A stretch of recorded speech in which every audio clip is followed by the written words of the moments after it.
Man, I'm glad that this episode was the episode that everything was revealed, because if they dragged this whole assault case maybe a couple more episodes, if not the next one, I think I was gonna lose it. Because like, it's just one of those things where you see a situation and you want the truth to be out, but it's like, they're gonna drag it for one more episode. They're gonna drag it another one. Okay, this is going on for too long. Come on, let's go. And it finally happened. So at the beginning of the episode, right after Son Gyeom said, "I assaulted my juniors," yeah, he did look at Miju. I kind of thought it was going to be like this sort of, "Hey, I'm not dating Teddy, I'm with her." No, it's more like, "Are you going to translate that?" And she did. Now the dad got angry and said, "Is that what I hired you for?" And then I'm like, that's exactly what you hired her to do. Translate. I see. Well, first off, she didn't sign any contract to actually lie. I mean, you hired her, you paid her in advance to translate everything that he said. So the dad is just continuing to be this very annoying, and I don't want to use profound words anymore, but he is a real a-hole. You know, like there was a flashback to when Son was a javelin thrower. He injured his shoulder and he got surgery. He revealed what his dad said. Your shoulder is useless right now, so there's no point in using it. But your legs are healthy. Why not become a soccer player? I'm like, whoa, did he really say that?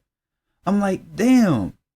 Like, first off, the dad only cares about himself, obviously.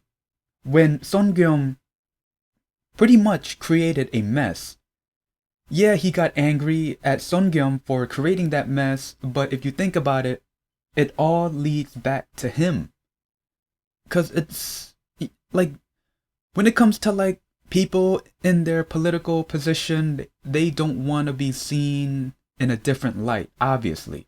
That's going to ruin their reputation. So his dad is pretty much one of them. Now, the dad kept saying, "I love my son, I love you, I raised you with love." Now, it's just making me think, is it really love?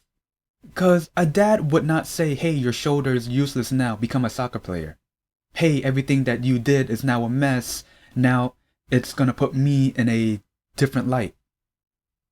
I mean, somewhere along that sort of line, a dad may say that, but not with the whole shoulder soccer player thing.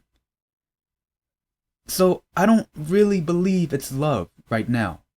When Ushi was approached by the foreign reporter, I was really happy that finally the truth will be revealed. And Miju was asked to translate. And then during the interview, the whole truth was revealed. Songyum well, he is not the person who would assault me. The ones that assaulted me were damn, I keep forgetting their names. Hold up. Gyudok and Kibong. And the truth was out. I was clapping, I was cheering. It sucks there's no reaction videos anymore because I wanted you guys to see my reaction, but this is a good interpretation. I was like this the entire time. I was like, finally. And I'm actually glad, again, I'm glad that they did not drag this on, because I was going to be triggered a bit. Now, right after the interview, Songyum ran to Miju and asked, well, first he was like, "Well, I don't know about this, so I'm just going to ask anyway. Do you like me?" I'm like, "Oh, okay, okay. It's about time we get a little bit more romance. I mean, this is a romance drama." But then he was like, "Everything that you've said is hinting that, so I don't know. So, do you like me?" But then Miju, she was like, "Yeah, I like you. Some things I've said, it was not hinting that, but some could." But then she also said that you need to fix your habit. And that I understand. Like, Son Gyeom, he is very considerate of others. And that I respect. but it's that type of habit where it's too considerate, I should say. I mean, just calling someone too considerate may be a bad thing, but being too considerate can also be a double-edged sword, so that's something that he definitely needs to fix. Then let's fast forward to finally having a scene with Yonggwa and Dana. They finally got a scene together. I mean, they sort of did, but they weren't really face to face. But I mean, they finally got a scene face to face, and the whole point of Dana calling Yonggwa was for his painting, and she wanted him to paint something. And what I find a little bit interesting was he was like, "Okay, so what if I refuse?"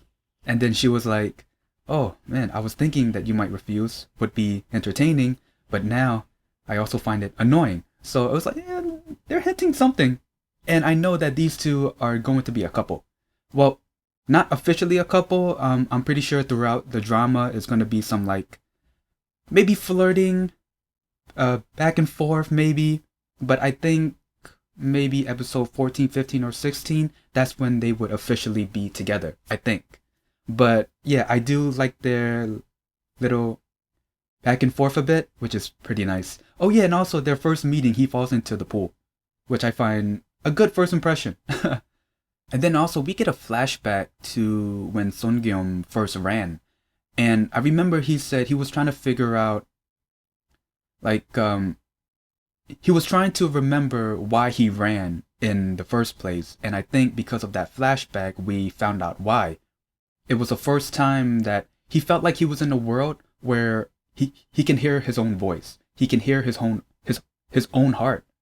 And it was also the first time he made his own decision.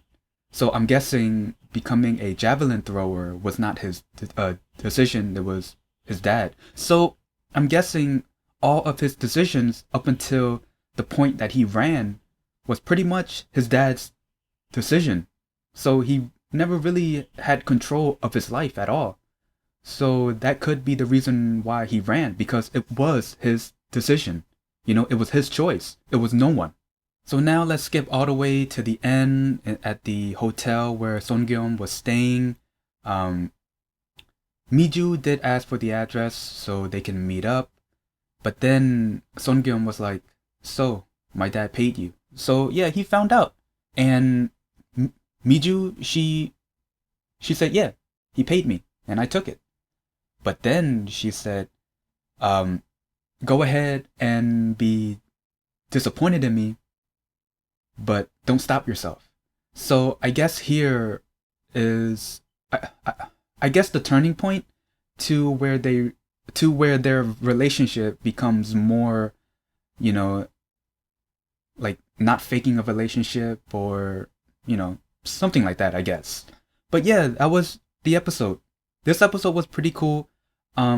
What's really more entertaining about this episode was the fact that the whole assault case came to light. You know, Ushik was now in the picture, was now in the reporting picture, because usually it was just, "Hey, I assaulted my juniors," and that's it. So I'm glad that, you know, his name was mentioned. I'm glad that it was Ushik that revealed everything himself, thanks to Miju for translating. And I know that the whole thing is going to be a mess, but it's a good mess, because Gyudok and Kibom, they are going to get punishment, and I hope they do get punishment. And the other two people I do hope get punished is the coach and Seon's dad. But I think Seon's dad will get his punishment probably towards the end of this drama. But anyway, yeah, again, this was a really good episode. Like, now it's becoming really more interesting now. The first two episodes, I don't know, I just wasn't feeling it, but now I'm feeling it, and I like it. So anyway, if you guys like my review, I don't know if there's any predictions I got. Well, I did make some predictions about the relationships, getting punished and all that, but yeah, I don't think there's anything else. So anyway, if you guys like my review, leave a like, comment down below, and subscribe. See ya.